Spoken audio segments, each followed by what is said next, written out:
નવા શૈક્ષણિક સત્રને 10 દિવસથી વધુ સમય વીતી ગયો છતાં અનેક સરકારી અને ગ્રાન્ટેડ શાળામાં વિદ્યાર્થીઓને હજી સુધી પાઠ્યપુસ્તકો મળ્યા જ નથી। ગુજરાત રાજ્ય પાઠ્યપુસ્તક મંડળની કામગીરી સામે હવે વાલીઓ, વાલી મંડળ અને શાળા સંચાલકોમાં ભારે નારાજગી જોવા મળી રહી છે। વાલીઓ પણ હવે મૂંઝવણમાં છે કે બાળકો કઈ રીતે ભણશે અને હજી કેટલા દિવસ સુધી તેમને ચોપડાઓ નહીં મળે। વાલી એકતા સમિતિના પ્રમુખ ગણપત કલાલે શિક્ષણ મંત્રીના રાજીનામાની માગણી કરી તો રાજ્ય શાળા સંચાલકના મંડળ ભાસ્કર પટેલનું કહેવું છે કે પાઠ્યપુસ્તક મંડળના ચેરમેને દાવો કર્યો છે કે અઠવાડિયા સુધીમાં શાળાઓ સુધી પુસ્તકો પહોંચી જશે। દર વર્ષે આ જ પરિસ્થિતિ હોય છે અને આ જ પરિસ્થિતિનું પુનરાવર્તન દર વર્ષે સતત થતું હોય છે। આ વખતનું શૈક્ષણિક સત્ર જેને શરૂ થયાને 10 દિવસ થઈ ગયા છે, પરંતુ વાલીઓ અને બાળકો માટે મુશ્કેલી સર્જી રહ્યું છે।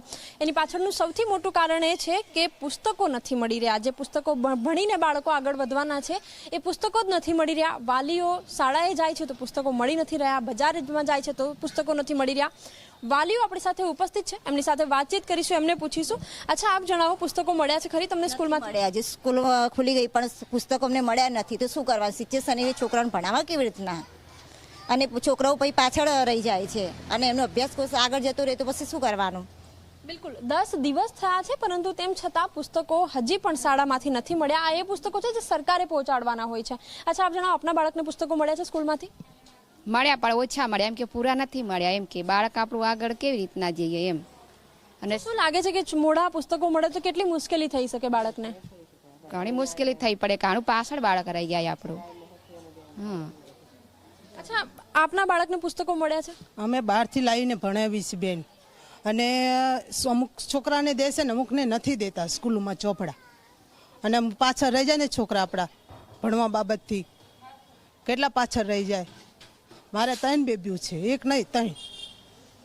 બિલકુલ, બાળકો કે જેઓ શાળાએ તો જઈ રહ્યા છે પરંતુ તેમની પાસે પુસ્તકો જ નથી। અચ્છા, આપ જણાવો, કયા પ્રકારની પરિસ્થિતિ છે? સ્કૂલવાળા શું કહે છે? સ્કૂલવાળા એમ કે છે હજુ છપાયા નથી, છપાશે એટલે અમે આપીશું, પણ હજુ લગીને આપ્યા નથી। એના માટે બાળકો ઘણા પાછળ રહી જાય છે। એના વાલીઓ જે ભણેલા હોય એ બી કેવી રીતે ભણાઈ શકે બાળકોને?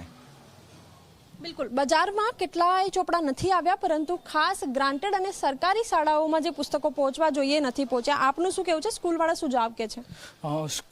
અત્યારની પરિસ્થિતિમાં એવું લાગે છે કે ભણતરમાં ક્યાંક ને ક્યાંક ભેદભાવ થઈ રહ્યો છે। પ્રાઇવેટ સ્કૂલોમાં જ્યારે પુસ્તકો ટાઈમસર પહોંચી રહ્યા છે અને સરકારી સ્કૂલમાં લોકો પુસ્તકો પહોંચાડી નથી રહ્યા, તો ક્યાંક ને ક્યાંક ભેદભાવ જોવા મળી રહ્યો છે। બિલકુલ, જવાબદારી છે સરકારની, પરંતુ તેમ છતાં જે ચોપડાઓ છે એ નથી પહોંચ્યા। એક કારણ એ પણ સામે આવી રહ્યું છે કે હજી સુધી પુસ્તકો છપાયા નથી। જો કે આ પ્રશ્ન માત્ર અમદાવાદ શહેરનો નથી, પરંતુ સમગ્ર રાજ્યમાં આની આ જ પરિસ્થિતિ છે। કેમેરામેન ઉમેશ પરમાર સાથે સપના શર્મા, ઝી24 કલાક, અમદાવાદ। આના અંદર સરકારે ખરેખર ધ્યાન નથી રાખ્યું। જે સરકારે જે વેન્ડરોને જે કામ આપ્યું છે તે વેન્ડરનો કોઈ પાછળથી એમને ફોલો નથી કર્યા। જે વેન્ડરો લોકોને પહોંચાડવાના હોય એ વેન્ડરો પોતાના એ શાળાઓ સુધી આજની તારીખે પાઠ્યપુસ્તકો પહોંચ્યા નથી, અને પહોંચ્યા છે તો એવી જગ્યા પહોંચ્યા છે જ્યાં બ્લેકમાં લેવા પડે વાલીઓને।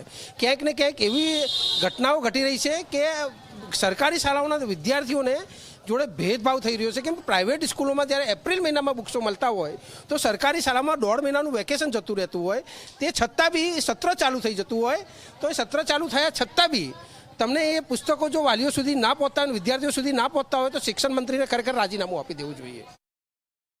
ગુજરાત પાઠ્યપુસ્તક મંડળના પ્રમુખ શ્રી મનુભાઈ અમારા સ્નેહી મિત્ર છે, એમની સાથે ચર્ચા થયા મુજબ એમણે વેકેશનમાં એમ કહ્યું હતું કે શાળાઓ ખુલે એ પહેલાં પાઠ્યપુસ્તકો જરૂર પહોંચી જશે, પણ ખાડી યુદ્ધના લીધે જે થોડા પ્રશ્નો ઊભા થયા અને એમાં પણ કાગળ માટેનો જે પ્રશ્ન ઊભો થયો એના કારણસર થોડો માનવીય વિલંબ થયેલ છે।